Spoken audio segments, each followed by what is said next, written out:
کسی عالم نے کہہ ہی دیا ہے تو آپ اس طرح کر کے اس کا غلط مفہوم نہ لیں. کسی قاری صاحب نے, اور قاری صاحب کو شوق کوئی نہیں ہوتا پیسے اکٹھے کرنے کا, وہ تو کمیٹی والے کہتے ہیں نہ اکٹھے کیے تو چھٹی کرا دینی ہے, اس لیے وہ اکٹھے کر لیتے ہیں بیچارے کئی دفعہ اسپیکر کھول کے. تو اب وہ جو سن رہا ہے اس کا بھی پریشر بڑا ہوا ہے, کہتا ہے ساؤنڈ نہیں دینا پہ بہن. تو بارک اللہ فی اہلک و مالک, اللہ تیرے اہل میں بھی برکت کرے, اللہ تیرے مال میں بھی. یعنی جب بھی تمہیں کوئی ہدیہ دے تو اس کے مال کے لیے بھی دعا کرو اور اس کی اولاد کے لیے بھی دعا کرو. یہ حضور نے ہمیں سکھایا ہے. قرض ایک صحابی پہ بڑا چڑھ گیا تو حضرت عبداللہ ابن مسعود سے کہنے لگے قرضہ بڑا چڑھ گیا. فرمانے لگے تمہیں وہ دعا نہ سکھاؤں جو ہمیں نبی پاک نے سکھائی ہے. فرمایا اگر تمہارے اوپر پہاڑ کے برابر بھی قرضہ ہوگا تو اللہ تمہارے قرضے کا بندوبست فرما دے گا. پر مسئلہ یہ ہے دعائیں یاد کرنی پڑتی ہیں اور پڑھنی پڑتی ہیں. یاد کرنی پڑتی ہیں اور ہم ہیں تعویذ پہ لگے ہوئے کہ کچھ لکھ کے دے دیں تاکہ باندھ لوں. دعا سکھائی نبی پاک نے, کیا فرمایا اللہم اکفنی بحلالک عن حرامک واغننی بفضلک عمن سواک. فرمایا یہ دعا مانگا کرو, اے اللہ مجھے کفایت کرنے والا رزق عطا فرما اور مجھے حرام سے بچا اور مجھے اپنے فضل کے ساتھ دوسروں سے بے نیاز کر دے. یعنی اس کا سادہ ترجمہ یہ ہے کہ اللہ بندوں کا محتاج نہ کر, مجھے اپنا محتاج. فرمایا یہ دعا پڑھو ادائے قرض کے لیے, ادائے قرض کے لیے یہ دعا پڑھو. اللہ تبارک و تعالی پہاڑ کے برابر بھی قرضہ ہوگا تو تمہیں اللہ اس سے نجات عطا کر دے گا. نبی پاک صلی اللہ تعالی علیہ وسلم نے ایک حدیث میں غصے کی دعا بھی بتائی ہے. ویسے میرے خیال میں لوگوں کو غصہ نہیں آتا, آج کل غصہ نہیں آتا, لوگوں میں تکبر آ گیا ہے. اپنے سے چھوٹے پہ غصہ آتا ہے, اپنے سے تگڑے پہ کیوں نہیں آتا. جس آدمی نے گلی پہ خیرات مانگنے والے پہ غصہ کیا وہ ایس ایچ او صاحب پہ کیوں نہیں کرتا. غصہ تو غصہ ہے نا, سب پہ ہونا چاہیے, لیکن بڑا سمجھدار غصہ ہے. غریب آدمی کو دیکھ کے غصہ آتا ہے, امیر آتا ہے تو غصہ نکل جاتا ہے. تو میں تو کہتا ہوں لوگوں کو غصہ, اگر تجھے غصہ آتا ہے تو مار دیوار کے ساتھ ٹکر تیرے غصے کی سمجھ آئے.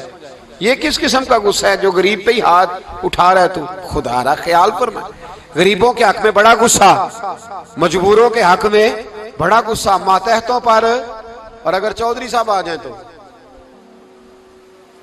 چودھری صاحب آ جائیں تو پھر بہانہ بنا لیتے, کہتے غصہ تو مینوں بڑا آیا سی, پھر میں کہا میرے گھر آیا ہے, پھر بہانہ بنا لیا. ایسے نہیں کرو. نبی پاک صلی اللہ علیہ وسلم نے دعا سکھائی بخاری میں, فرمایا جب غصہ آئے تو پڑھا کرو اعوذ باللہ من الشیطان. آتی ہے نا دعا ماشاءاللہ, اعوذ باللہ من الشیطان. جب غصہ آئے تو یہ والی دعا پڑھ لیا کرو. نبی پاک علیہ الصلوۃ والسلام نے ارشاد فرمایا کہ جب تمہارے بھائی کو چھینک آئے نا تو چھینک آنے والے کو کہنا چاہیے الحمدللہ. چھینک آئے اس نے کیا کہنا ہے, یاد ہو جائے گا کیا کہنا ہے, الحمدللہ. اور جو سنے اس نے کہنا یرحمک اللہ. کیا کہنا ہے, یرحمک اللہ, اللہ تجھ پہ رحم کرے. یہ پڑھنا ہے اس نے. حضرت عبداللہ بن مبارک رحمۃ اللہ تعالی علیہ نا دریا کے کنارے کھڑے تھے, کشتی سے اترے تھے ابھی اور وہیں کھڑے تھے. تو ایک آدمی, دو چار لوگ کشتی میں کنارے سے آپ کے پاس سے گزرے تو ایک کو چھینک آئی, اس نے کہا الحمدللہ. اب سنت ہے کہ جواب دو یرحمک اللہ, اللہ تیرے اوپر رحم فرما. جواب دینا تھا لیکن وہ کشتی تیزی سے گزر گئی. حضرت عبداللہ بن مبارک رحمۃ اللہ تعالی علیہ نے ملاح کو بلایا, فرمانے لگے اس کشتی کا پیچھا کرنا ہے. وہ کہنے لگا سواریاں بیٹھیں گی تو جاؤں گا. اس زمانے میں جو پوری کشتی کا ایک سائیڈ کا کرایہ تھا وہ 5 دینار تھا. فرمانے لگے تو نہ اس طرح کر, اسپیشل مجھے لے جا بٹھا کے. کیا لے گا, اس نے کہا 20 دینار لوں گا. فرمایا 20 ہی دوں گا. اس کشتی کا پیچھا کیا اور جس آدمی کو چھینک آئی تھی نا اس سے جا کے یرحمک اللہ کہا. اس نے جواب میں جزاک اللہ کہا. تو آپ فرمانے لگے میرا کام ہو گیا, واپس چل. ملا دنیا دار تھا, وہ سوچنے لگا. پہلے تو اس نے سوچا میرا کیا ہے, 20 دینار تو ان کے گئے ہیں. لیکن جب اترنے لگے نا تو 20 دینار دیے یا 20 درہم دیے. تو وہ کہنے لگا حضرت جی صرف ایک لفظ کہنے کے لیے آپ نے اتنا پیسہ خرچ کر دیا. فرمایا لفظ کہنے کے لیے نہیں, اپنے مصطفیٰ کی سنت ادا کرنے کے لیے, اپنے نبی پاک علیہ السلام کی سنت ادا کرنے کے لیے. یرحمک اللہ, اللہ تیرے اوپر رحمت کرے. کس طرح کا خوبصورت انداز سکھایا ہے. دیکھیے ایک حدیث ترمذی شریف میں نبی پاک صلی اللہ علیہ وسلم نے فرمایا کسی بیمار کو دیکھ کے یا کسی مصیبت میں مبتلا آدمی کو دیکھ کے تم یہ دعا پڑھ لو، تمہیں کبھی وہ مصیبت نہیں آئے گی۔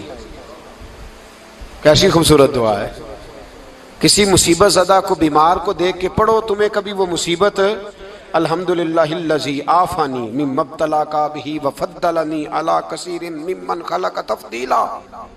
اللہ تعالیٰ کا شکر ہے جس نے مجھے اس مصیبت سے عافیت دی اور اس بیچارے کو یا تجھے اللہ نے مبتلا کیا، اور اللہ نے مجھے اپنی بہت ساری مخلوق پہ فضیلت دی ہے، یعنی اللہ نے مجھے بڑا اچھا رکھا ہوا ہے یار، میں تو الحمدللہ بڑا اچھا ہوں، دیکھو بیچارہ۔ یعنی یہ دعا بھی ہے اور اپنے اوپر شکر ادا کرنے کا ایک۔ اعلیٰ حضرت فاضل بریلوی رحمت اللہ تعالیٰ علیہ کو نا گلے کے اندر چھوٹی چھوٹی 2 پھنسیاں نکل آئیں، تو اس زمانے میں طاعون کا مرض پھیلا ہوا تھا۔ ایک بڑے قابل حکیم کو لایا گیا، انہوں نے چیک کر کے کہا آپ کو تو طاعون ہو گیا ہے، فرمانے لگے چل دوڑ جا، مجھے طاعون نہیں۔ اس نے کہا جناب یہ گلے پہ بنا ہوا ہے اور سب کو پتہ ہے آج کل پھیلا ہوا۔ فرمایا سب کو ہو سکتا ہے، مجھے نہیں ہو سکتا۔ کیوں؟ فرمانے لگے ایک بندے کو طاعون ہوا تھا تو میں نے اسے دیکھ کے وہ دعا پڑھ لی تھی جو نبی پاک نے بتائی ہے، لہذا حضور کا فرمان ہے تو مجھے ہر بیماری آ سکتی ہے پر یہ بیماری آ سکتی۔ وہ شخص کہنے لگا جی منہ میں بھی گلٹیاں چلی گئی ہیں، کھول نہیں رہا، کیا ہوگا؟ اعلیٰ حضرت نے کالی مرچ منگوائی، اسے پیس کے زبان کے نیچے رکھا تو ساری بیماری دور ہو گئی۔ فرمانے لگے بلاؤ نہ ذرا اس حکیم کو جو کہتا تھا طاعون ہو گیا ہے، وہ تو صحیح ہوتا ہی نہیں اتنی جلدی۔ فرمایا ہر چیز بدل سکتی ہے پر میرے نبی کا فرمان نہیں بدل سکتا، میرے رسول پاک علیہ السلام کا فرمان نہیں بدل سکتا۔ تو عزیز دوستو، نبی پاک، اب بڑی خوبصورت بات آئی، ساری خوبصورت تھی، بڑی پیاری بات آئی۔ دنیا میں سب سے حسین چہرہ اللہ نے اپنے رسول کو عطا فرمایا ہے۔ نبی پاک کا چہرہ بھی حسین ہے، مکھ چند بدر شاہ شانی ہے، متھے چمک دی لاٹ نورانی ہے، کالی زلف تے اکھ مستانی ہے، مخمور اکھی ہیں مد بھری۔ پیارا چہرہ ہے حضور کا، جتنا چہرہ پیارا تھا اتنے ہی حضور کے اخلاق بھی بڑے پیارے تھے۔ لیکن میرے نبی پاک علیہ السلام جب آئینہ دیکھتے، کیا دیکھتے؟ حضور جب آئینہ دیکھتے، ہمارے نوجوان بھی سارا دن آئینے کے آگے کھڑے رہتے، کبھی بال اس طرح کے بناتے ہیں کبھی اس طرح کے۔ تو میرا کئی دفعہ دل کرتا ہے کہ میں ان سے کہوں کہ تو آئینے کو کہہ رہا ہے جھوٹ بول، پر وہ کیسے بولے؟ تو کہہ رہا ہے آئینے کو کہ تو کہہ سب سے پیارا تو ہی لگ رہا ہے، پر وہ کیسے بولے؟ اس نے تو سچ بتانا ہے۔ ان کو آئینہ جو دکھایا تو برا مان گئے۔ تو میرے عزیز یاد رکھیے گا، نبی پاک صلی اللہ علیہ وسلم بھی آئینہ دیکھتے۔ آئینہ دیکھنا حضور کی سنت ہے، کوئی سنت سمجھ کے آئینہ دیکھے گا تو ایک دفعہ دیکھنے پر 100 شہیدوں کا ثواب ملے گا۔ لیکن نبی پاک صلی اللہ علیہ وسلم آئینہ دیکھتے کیا کہتے؟ اللہم انت حسنت خلقی فحسن خلوقی۔ یا اللہ، یہ دیکھیں حضور نے ہمیں سکھایا ہے، یا اللہ جس طرح تو نے میری صورت اچھی بنائی ہے میری سیرت بھی اچھی بنا دے۔ یہ ہمیں سکھانے کے لیے دعا، یا اللہ جس طرح صورت اچھی بنائی ہے، جس طرح تو کہتا ہے نا اس دفعہ اس وقت دیکھ لو کپڑوں پہ کوئی داغ نہیں، تو دعا کیا کر باطن کے بھی اللہ داغ دور فرما دے، یہ والا سارا معاملہ بھی ٹھیک ہو جائے۔ آخر کی طرف آتا ہوں، فرمایا جب کھانا کھانے لگو تو دعا مانگو، اور ایک روایت میں فرمایا یہ دعا پڑھ لو، کھانے میں زہر بھی ہوگا تو تم پہ اثر نہیں کرے گا۔ کھانے پہ، ایسے میں بڑی تکلیف سے کہتا ہوں کہ آج بھی ہمیں کہنا پڑتا ہے کہ بہت سارے لوگ ایسے ہیں جو ابھی بھی کھانے سے پہلے بسم اللہ نہیں پڑھتے۔ یار بڑے افسوس کی بات نہیں؟ بڑے افسوس کی۔ حضور نے دعا سکھائی، میں یہ دعا پڑھو گے تو زہر بھی ہوگا تو اثر نہیں کرے گا۔ بسم اللہ الذی لا یضر مع اسمہ شیء فی الارض ولا فی السماء یا حی یا قیوم، جس کی برکت سے زمین و آسمان میں کوئی چیز بھی نقصان نہیں دیتی، اور اے اللہ اے ہمیشہ زندہ رہنے والے اور قائم رہنے والے۔ یہ نبی پاک علیہ السلام۔ اور ایک حدیث میں اور بھی دعا آئی ہے، بسم اللہ شریف تو خیر بخاری میں موجود ہے، مسلم میں موجود ہے، بسم اللہ والا برکت اللہ بھی ایک حدیث میں نبی پاک صلی اللہ علیہ وسلم نے ارشاد فرمایا۔ اور جب کھانا کھا چکے پھر کہا دعا مانگو، الحمدللہ الذی اطعمنا وسقانا وجعلنا من المسلمین۔ اللہ تعالیٰ کا شکر ہے جس نے ہمیں کھلایا بھی، پلایا بھی اور مسلمان بھی بنایا۔ حضرت مرزا مظہر جان جانا فرماتے ہیں کہ بارش ہوئی تھی تازی تازی، دلی میں تازی تازی بارش ہوئی تھی، ایک بابا لکڑی کے جوتے پہنے کھڑا ہوں، اللہ اللہ اللہ اسی کسے دے کچھ بھی نہیں لگ دے نہ کوئی ساڈا دردی، بابا مست ہو کے جا رہا، اللہ اللہ کرتا جا رہا. ایک طوائف اپنے کوٹھے سے اتر کے تو سیڑھیوں پہ بیٹھی تھی، ساتھ اس کا یار بھی بیٹھا تھا. بابا اپنی مستی میں جا رہا تو بابا جی کے پیروں سے کچھ مٹی اڑی تو اس عورت کے کپڑوں پہ پڑ گئی. پرواہ نہیں، بزرگ گزر رہے. وہ یار اس کا دوڑا ہوا آیا، اس نے آ کے تھپڑ مارا. کا خیال نہیں سارے اس کے کپڑے آلودہ کر دیے، تو کدھر تیرا دماغ نہیں ٹھیک؟ بابے نے نظر اٹھائی، کہا بیٹے میں نے دیکھا نہیں، چل اللہ تیرا بھلا کرے، تو نے بدلہ لے لیا. بابا جی چپ کر کے وَإِذَا خَاطَبَهُمُ الْجَاهِلُونَ قَالُوا سَلَامًا، چپ کر کے گزر گئے.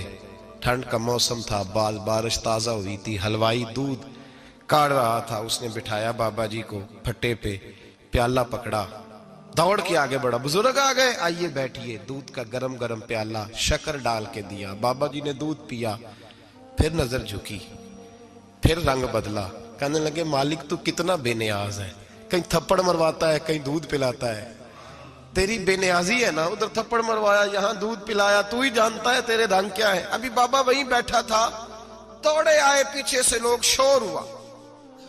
بابے کو دبوچ کے وہاں لے گئے جہاں اس نوجوان نے تھپڑ مارا تھا. کہا تو اللہ کا بندہ ہے، اللہ کے بندے بد دعا تو نہیں دیتے. ہوا کیا؟ کہا تو نے بد دعا دی ہے؟ کہا نہیں دی، بات بتاؤ.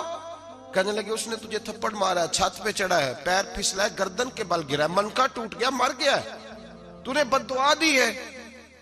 بابا جی کہنے لگے یار میں نے تو دوسرا لفظ بھی نہیں کہا، بھلا ہو کہہ کے گزرا ہوں، میں نے نہیں بد دعا دی.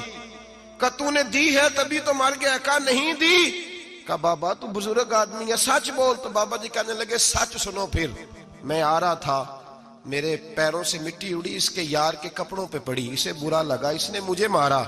جب اس نے مجھے مارا تو میں کوئی لاوارث تو نہیں تھا، جب اس نے مجھے مارا تو میں کوئی لاوارث تو نہیں تھا. مجھے دشمنوں نہ چھیڑو، میرا ہے کوئی جہاں میں ابھی پکار لوں گا، نہیں دور ہے مدینہ. اس نے مجھے مارا تو میں کوئی لاوارث تھا کہ میرا بدلہ کوئی نہ لیتا. اس نے مجھے مارا ہے تو میرے یار کو برا لگا ہے تو اس نے اسے مار دیا ہے، میری تو غلطی کوئی نہیں. یاروں کا جھگڑا ہے، یہ تو دوستوں کا جھگڑا ہے، یہ تو یاروں کا جھگڑا ہے، کوئی غلطی نہیں میری، کوئی غلطی نہیں. خش خش جنہ قدر نہیں میرا، اے میرے صاحب نو وڈیائیاں، میں تے گلیاں دا روڑا کوڑا، میں گلیاں دا روڑا کوڑا. میں نو محل چڑھایا ہے سائیاں، میں نو محل چڑھایا ہے سائیاں. فرمایا اس نے مجھے لاوارث سمجھا تھا کہ تھپڑ مار کے گزر جائے، میرا کو پوچھے گا ہی نہیں. میرے رسول پاک علیہ السلام کے بارے میں رب فرماتا ہے ابھی میں تو تیرے ہوتے ہوئے کافر کو سزا نہیں دیتا کہ تو موجود ہے. یاد رکھیں حضرت فضیل بن عیاض فرماتے ہیں ایک جوان تھا، مسجد میں آیا، لوگوں سے کہنے لگا روٹی کھلاؤ. کسی نے توجہ نہ کی. اس نے کہا میں رب بتانے والا ہوں، میری طرف دیکھو تو صحیح. کسی شخص نے خیال ہی نہ کیا. پھر اس نے کہا یار تھوڑا سوچو. نمازیوں سے کہا، اہل علاقہ سے کہا، انہوں نے کہا تیری طرح کے بڑے درویش دیکھیں. مسجد کے محراب میں وہ رب کریم کا بندہ انتقال کر گیا. جب فوت ہو گیا نا، لوگوں کا مزاج ہے بیمار کو دوائی نہیں دیتے، جنازے پہ وقت پہ پہنچ جاتے. جب کوئی گر رہا ہوتا ہے تو سہارا کوئی نہیں دیتا، جب کوئی گر جاتا ہے ٹانگ ٹوٹ جاتی ہے تو تیمارداری کو زمانہ پہنچ جاتا ہے. اور بزرگ وہ نوجوان اللہ کا نیک بندہ مسجد کے محراب میں فوت ہو گیا. حضرت فضیل ابن عیاض کہتے ہیں امام صاحب نے اعلان کیا چندہ دو، کوئی لاوارث فوت ہو گیا، کفن دینا. چندہ کٹھا ہوا، کفن خریدا، جنازہ پڑا. عشاء کے بعد دفن کر کے آئے. فجر کی نماز کے لیے جب امام اور مؤذن مسجد میں آئے تو چیخیں مارنے لگے، تڑپنے لگے. دور دور تک آوازیں پھیل گئی، دنیا دوڑی آئی. کیا ہوا؟ کہنے لگے وہ جو تم نے کفن پہنایا تھا وہ یہاں پڑا ہوا ہے، اور دیکھو کفن پہ تحریر لکھی ہے. تحریر کیا ہے؟ عرش کے مالک نے فرمایا میرے دوست نے روٹی مانگی، تم نے دی نہیں. اس نے تمہیں میرے قریب کرنے کے لیے اپنی طرف توجہ کرائی، تم نے کی نہیں. اور میرا یار تمہارے کفن کا محتاج تھا، سنبھال کے رکھو اپنا کفن، میں نے اسے جنت کا لباس عطا فرما دیا، سنبھال کے رکھو. یہ کوئی لاوارثوں کا ٹولہ ہے؟ یاد رکھیں جو وارث والے ہیں، وارث والے ان کا رنگ اور ہے، جو ماننے والے ہیں ان کا مزاج اور ہے. اپنی زندگی لاوارثوں کی طرح